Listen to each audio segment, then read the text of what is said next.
জন্মের সময় শয়তান পেরেশান হয়ে যায়। দ্বিতীয় পেরেশানি, মানুষ যখন ইবাদতে লাইগা যায় শয়তান তখন পেরেশান হইয়া যায়। যেমন আপনারা ওয়াজে যারা যারা বসছেন, শয়তান এখন আপনাদের লগে আমাদের লগে যে শয়তানরা আছে ও পেরেশানিতে আছে। এই যে তুমি আমি ইবাদতে আছি, ও এখন পেরেশান, ওর মাথা ঠিক নেই। কারণ ইবাদত না করার কারণেই শয়তানের যত জ্বালা যন্ত্রণা। শয়তান যদি ইবাদত করতো, আল্লাহর হুকুম যদি মানতো, আল্লাহর পছন্দ যদি ধরতো, তাহলে লানতের তক্তক গলায় আইতো না। মানুষ আল্লাহর পছন্দ গ্রহণ করুক, মানুষ নামাজ পড়ুক, মানুষ জিকির করুক, মানুষ ওয়াজ শুনুক, মানুষ কোরআনের তিলাওয়াত করুক, এটা মিস্টার শয়তান চায় না। যেহেতু হাসিনা শয়তানের খালাতো ভাই, খালাতো বোন না, আপন বোনের মতন একেবারে বোননি, কারণে সেও ওয়াজ নসিহত চাইতো না। ঠিক না? ঠিক না? ঠিক না? এক কথা জোরে আওয়াজ করে বলেন, ঠিক না? কারণ আল্লাহর নাম শোনা, আল্লাহর নামে কিছু বলা, আল্লাহর নামের কথা শোনা, এটা ইবাদত। আল্লাহর নাম উচ্চারণ করা ইবাদত। জিকির করতেছি ইবাদত, ওয়াজ শুনতেছি ইবাদত, কোরআন পড়তেছি শুনতেছি ইবাদত, নামাজ পড়তেছি ইবাদত, রোজা রাখছি ইবাদত। এগুলো শয়তানের ভাল লাগে না। এই কারণে ওয়াজে আইলে হে পাশে বয়ে কয়, আরে এগুলো তো তুই জানোস, যা বিড়ি খাগা, তুই এগুলো জানোস, যা একটু মেলায়, কত সুন্দর বাণিজ্য মেলার মতো মেলা একটা তোর মাহফিলের বরকতে বসছে, এনে থেকে কি করবি, একটু মেলায় ঘুরা যা, দেখ কি সুন্দর সুন্দর জিনিস উঠছে। আরে যা বলতেছি এগুলো সব তুই জানোস, বাদ যা, একটু ঘুমাগা, একটু শান্তি দে নিজেরে। এইরকম ধোঁকা দিয়া দিয়া মাহফিল থেকে বের করে মেলায় লয়ে যায়। কারণ ইবাদত করুক বান্দা, এটা আল্লাহ চায়, কিন্তু শয়তান চায় না। ঠিক কিনা জোরে বলেন? যখন আজান হয় তখন শয়তান যায় কয়, কেবল আজান দিছে, জামাত অনেক দেরি আছে, পরে ওযু করিস না। কেবল গড়ি দেখ কয়টা বাজে, কেবল বাজে 1টা, জামাত দাঁড়াইব 1:30টায়, তুই এখনই মসজিদে দেখবি। আরে এই কাজটা কইরা ল, এই কামটা কর। এই ধোঁকাগুলো কে দেয়? জোরে বলেন, কে দেয়? এমন কি যেই কাজগুলা ভুইলা গেছিল, ওই কাজগুলা আজানের পরে স্মরণ করায় দেয়, যেন কাজ করতে যায় জামাত না পাইতেছি। এই পৃথিবী আমাদের আসল থাকার জায়গা না। আমাদের মূল গন্তব্য হলো জান্নাত। মূল গন্তব্য কি? জান্নাত। জান্নাত কি কাছে না অনেক দূরে? এই পাশাপাশি আছে না আসমানে? কত দূর জান্নাত? জান্নাত সিদরাতুল মুনতাহা থেকে জান্নাতের সীমানা শুরু। ইনদা সিদরাতিল মুনতাহা ইনদাহা জান্নাতুল মাওয়া। সিদরাতুল মুনতাহা যে বড়ই গাছ, হযরত জিবরাইলের স্টেশন যেটা, সেখান থেকে জান্নাতের সীমানা শুরু। সিদরাতুল মুনতাহা কত দূর? জমিন থেকে প্রথম আসমান 500 বছরের পথ, এক এক আসমানের দৈর্ঘ্য 500 বছরের পথ। অর্থাৎ জমিন থেকে প্রথম আকাশের ছাদে পৌঁছতে সময় লাগবে 1000 বছর। আর প্রথম আসমানের ছাদ থেকে দ্বিতীয় আসমানের ছাদ পর্যন্ত পৌঁছতে আবার 500 1000 বছর।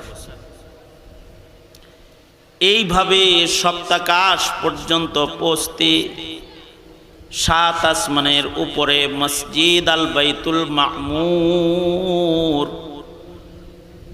যেখানে বাবা খলিলের সাথে মিরাজের রাতে আল্লাহর রাসূলের দিদার হয়েছে,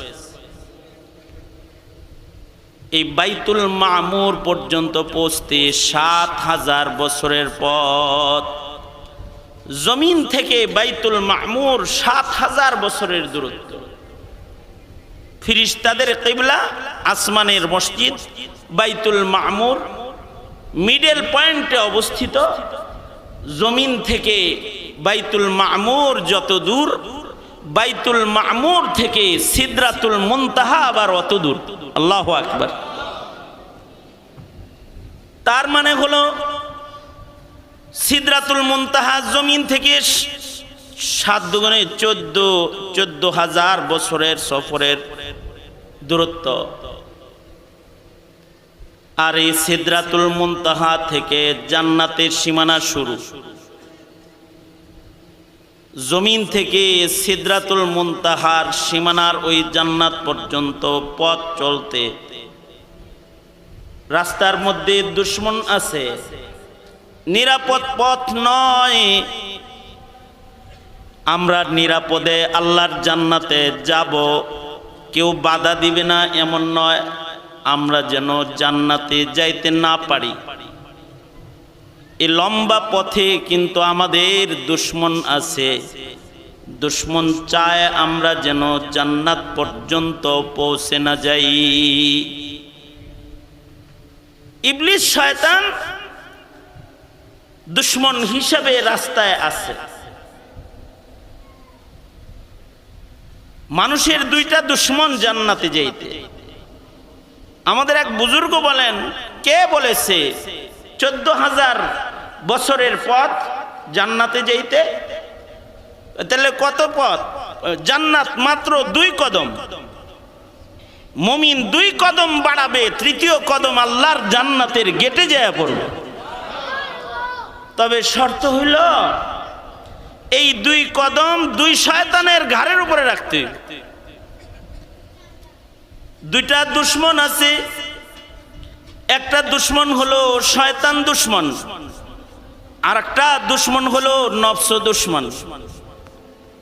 1 কদম রাখবে আজাজিল শয়তানের ঘাড়ে, আর 1 কদম রাখবে নফসের উপরে। ইবলিসের ঘাড়ে 1 কদম আর নফসের উপরে 1 কদম। এই 2 কদম শক্ত করে চেপে ধরে যে 3য় কদমটা বাড়াইতে পারবে, তার 3 নাম্বার কদম পড়বে আল্লাহর জান্নাতের ভেতরে। তাহলে জান্নাত মুমিনের জমিন থেকে জান্নাত মাত্র 2 কদম। কয় কদম? 2 কদম। 2 শয়তানের ঘাড়ে 2 কদম, আল্লাহর জান্নাতের ভেতরে 3য় কদম। এই যে আমাদের দুশমন শয়তান, এই শয়তান 1 মাস বন্দী ছিল। রোজার মাসে আল্লাহ তাআলা আমাদের উপরে দয়া করে শয়তানকে বন্দী করে রেখেছিলেন। শয়তান বন্দী থাকার কারণেই রমজানে ইবাদত করতে কষ্ট হয় নাই। সারাদিন রোজা রাখার পরেও 20 রাকাত তারাবি পড়ছে, বিরক্ত লাগে নাই। আবার রাতের বেলায় তাহাজ্জুদ পড়েছে, তাও বিরক্ত লাগে নাই। আবার শেষ রাত্রিতে উঠা সাহারি খাইছে, আবার রোজা রাখছে, কষ্ট হয় নাই। কারণ দুশমন নাই তো, দুশমন বন্দী আছে। শাওয়ালের চাঁদ উঠার সাথে সাথে ইবাদত কঠিন হয়ে গেছে। রোজার মাসে এত নামাজ, এত কষ্ট, রোজার কষ্ট করার পরেও মসজিদে জামাতে মুসল্লির সংখ্যা ছিল অনেক। আর এখন খায়া দায়া আরাম কইরা মসজিদে নামাজ পড়ার মুসল্লি কমছে না বাড়ছে? কারণ হলো শয়তান পিছনে লাগা আছে। শয়তান ডিউটি করে মুমিন বান্দা যেন মসজিদে না যায়। হাদিসে আছে কিছু কিছু সময় শয়তান খুব বেশি রাগান্বিত হয়, শয়তান খুব বেশি পেরেশান হয় 3 সময়। কয় সময়? সময়গুলা মুখস্থ করেন, কাজে দিব ইনশাআল্লাহ। 3 সময় শয়তান খুব পেরেশান হয়ে যায়। 3 সময়ের একটা সময় হলো মানুষ যেদিন জন্মগ্রহণ করে শয়তান ওই দিন পেরেশান হয়ে যায়। কারণ একটা মানুষ জন্ম নেয় মানে শয়তানের একটা দুশমন জন্ম নিছে। মানুষ কি শয়তানের দোস্ত? শয়তান তো গনে এটা আমার দুশমন। তার মানে একটা মানুষ জন্মাইতেছে, শয়তানের দুশমন জন্মাইতেছে। এ কারণে মানুষ জন্মের সময় শয়তান পেরেশান হয়ে যায়। হাদিসে আছে শয়তান পেরেশান হইয়া ভূমিষ্ঠ বাচ্চার উপরে আঘাত করে, আক্রমণ করে, তাকে মারতে থাকে, বাচ্চাকে মস্করার চেষ্টা করে এবং তাকে আক্রমণ করে। এই কারণেই নবী রাসূলরা উম্মতদেরকে জন্মের সময়ের নিরাপত্তাও আল্লাহর কাছে চাওয়া শিখাইছেন। যেমন হযরত ঈসা আলাইহিস সালাতু ওয়াস সালামের প্রসিদ্ধ দোয়া, আসসালামু আলাইয়া ইয়াউমা উলিদতু ওয়া ইয়াউমা আমুতু ওয়া ইয়াউমা উবআসু হাইয়া, আসসালামু আলাইয়া ইয়াউমা উলিদতু ওয়া ইয়াউমা আমুতু ওয়া ইয়াউমা উবআসু হাইয়া। মানুষের তিন সময়ের নিরাপত্তা দরকার। তিনটা সময়ে মানুষ যদি নিরাপত্তা আল্লাহর কাছ থেকে পাওয়া যায়, তাহলে সে সফলতা অর্জন করে ফেলায়। একটা নিরাপত্তা হলো জন্মের সময়ের নিরাপত্তা। জন্মের সময় যে বাচ্চাটা নিরাপত্তা পাওয়া যায়, এই বাচ্চাটার জন্ম সুন্দর হয়ে যায়, সে সুস্থ জন্মায়। জন্মের পরে ব্রেন ভালো হয়, তার যাকাত ভালো হয়, তার দেহ গঠন সুন্দর হয়, সবকিছুই তার ভালো হয়। আর যদি জন্মের সময় নিরাপত্তা হারায় যায়, তাইলে জন্মের সময় কিছু কিছু বাচ্চা পাগল হয়ে যায়। জন্মের সময় অধিক কষ্টের কারণে হাড় ছিদ্র হয়ে যায়। জন্মের সময় কষ্ট হইলে অ্যাবনর্মাল হয়ে যায়। বাচ্চাটা জন্মের সময় ব্রেনে আঘাত খাইছে, ও অ্যাবনর্মাল হয়ে যায়, ওর জীবন ঝুঁকির মুখে চলে যায়। জন্মের সময়ের আঘাত সারা জনম কষ্ট করে যায়। আর যদি জন্মটা নিরাপদ হয়, তাইলে হায়াতটা সুন্দর হয়। এ কারণে জন্মের সময়ের নিরাপত্তা আল্লাহর কাছে চাওয়া। জন্ম যার নিরাপদ, তার দুনিয়ায় আগমন নিরাপদ। আর মৃত্যু যার নিরাপদ, তার বরজখের জান্নাতে যাওয়া নিরাপদ। আল্লাহু আকবার, জোরে করে বলেন। মৃত্যু যদি কারোর নিরাপদ না হয়, মৃত্যুর সময় কেউ যদি নিরাপত্তা না পায়, তাহলে মরণকালে শয়তানের ধোঁকায় তার ঈমান নষ্ট হয়ে যায়। আর যদি মরণকালে নিরাপত্তা পায়, মরার সময় তার পর জগৎ বরজখের জান্নাতে যাওয়া তার নিরাপদ হইয়া যায়। কেউ যদি জন্মের মৃত্যুর সময় যদি শয়তানের আক্রমণ থেকে বাঁচা যায়, তাহলে তার শেষ বিদায়টা কালেমার সাথে হয়ে যায়। তখন তার মুখে উচ্চারিত হয় লা ইলাহা ইল্লাল্লাহ।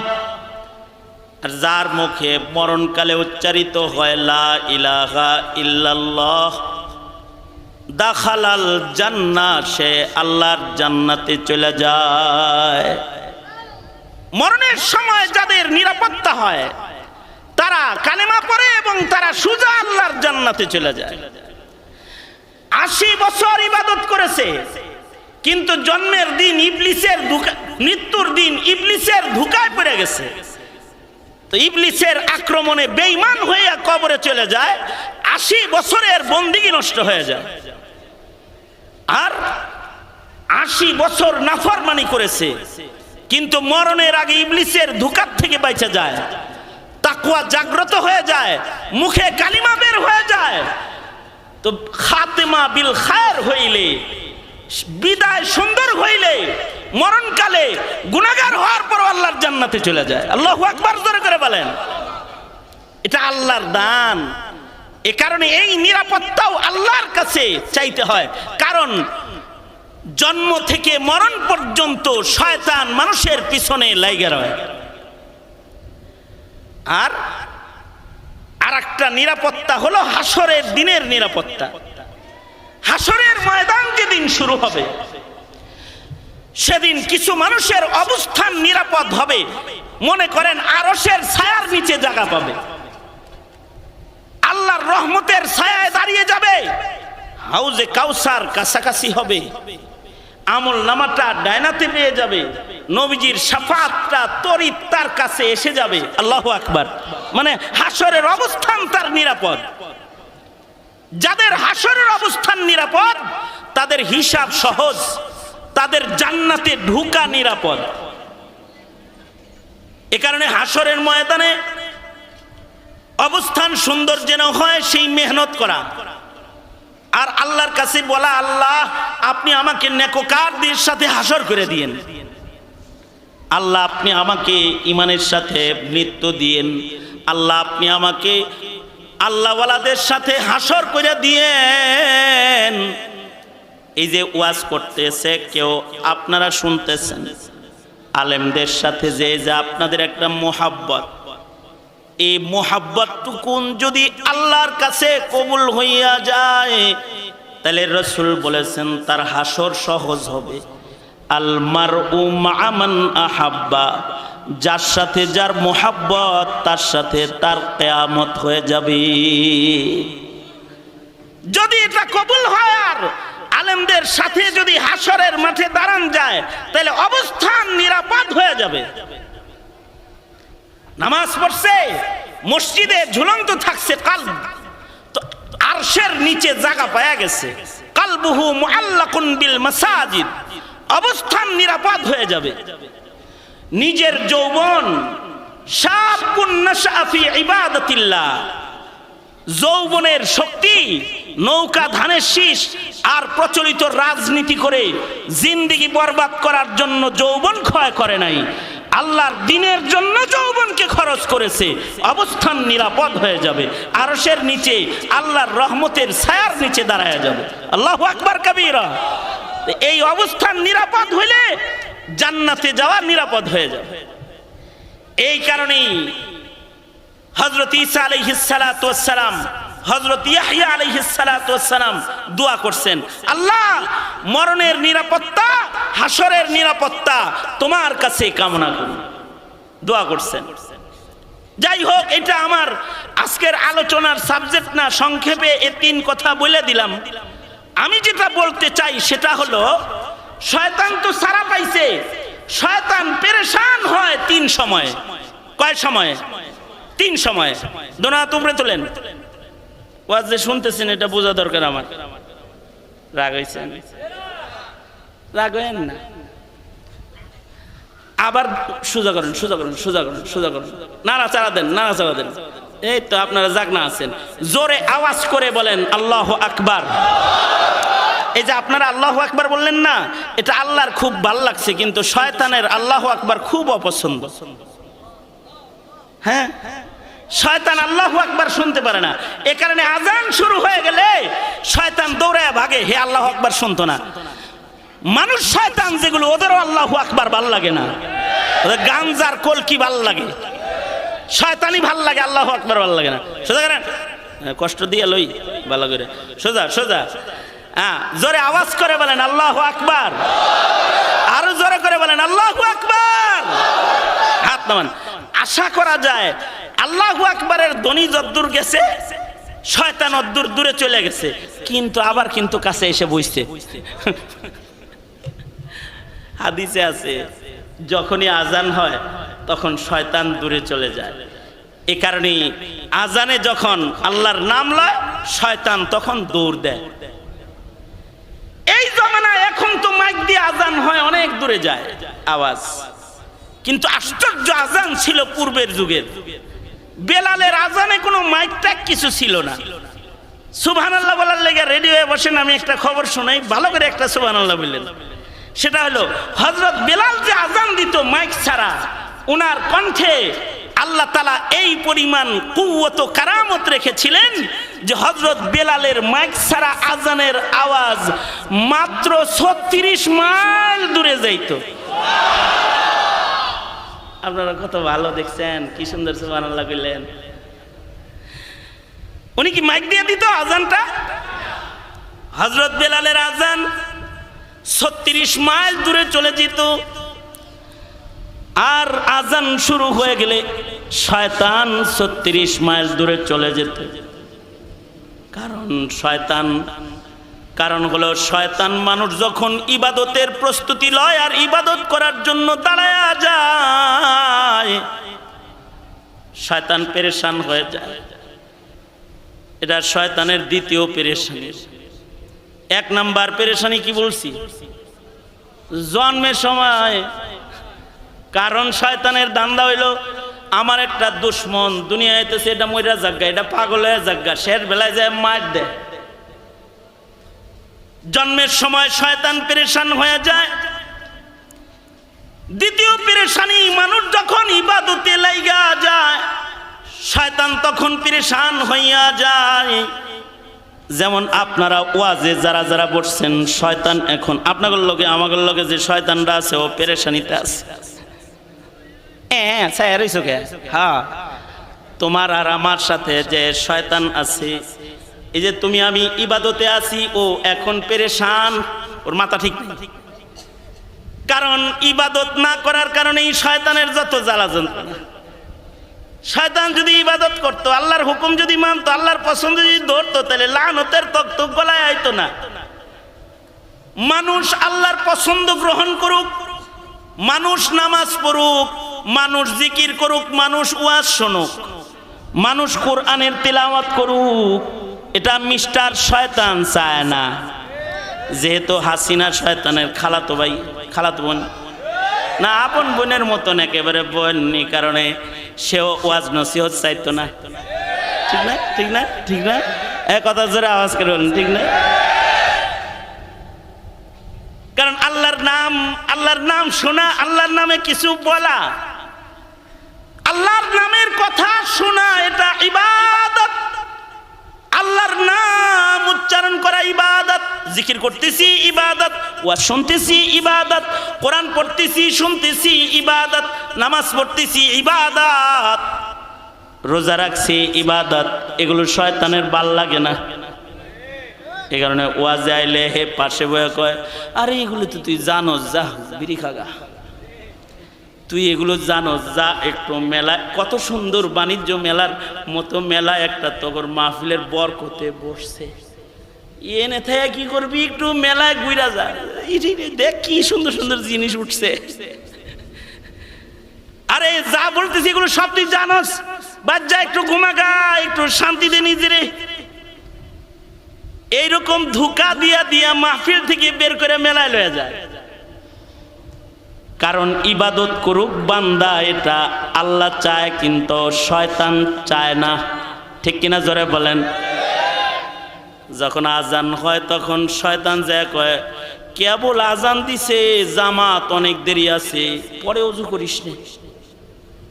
কেবল গড়ি দেখ কয়টা বাজে, কেবল বাজে 1টা, জামাত দাঁড়াইবো 1:30টায়, তুই এখনই মসজিদে দেখবি।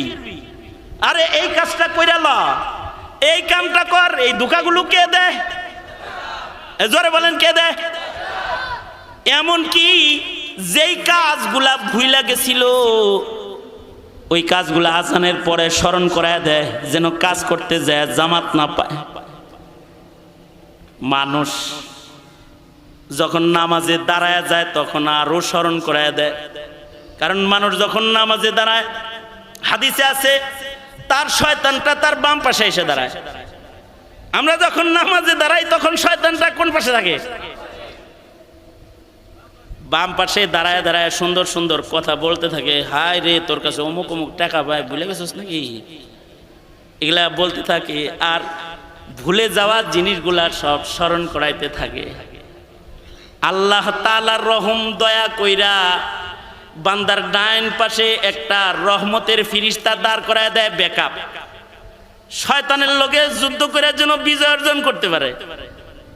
এই কারণেই কিন্তু মসজিদে যা ইমামের ডাইন পাশে দাঁড়াইতে হয়, কারণ ডাইন পাশে রহমতের ফিরিস্তা আছে। শয়তানের ফিরিপ থেকে যেন আমরা বাঁচতে পারি। হাকিমুল উম্মত থানবী বলেন, নামাজে কত সুন্দর তরিকা আল্লাহর রাসূল দিছে। বাম পাশে যেহেতু শয়তান আছে, বাম হাতটারে নিচে ফেলাইছে, ডাইন হাতটারে উপরে উঠাই দিছে। তার মানে সহজেই নড়াচড়া করতে পারবি না, ডাইন হাত দিয়ে ধরে রাখছে।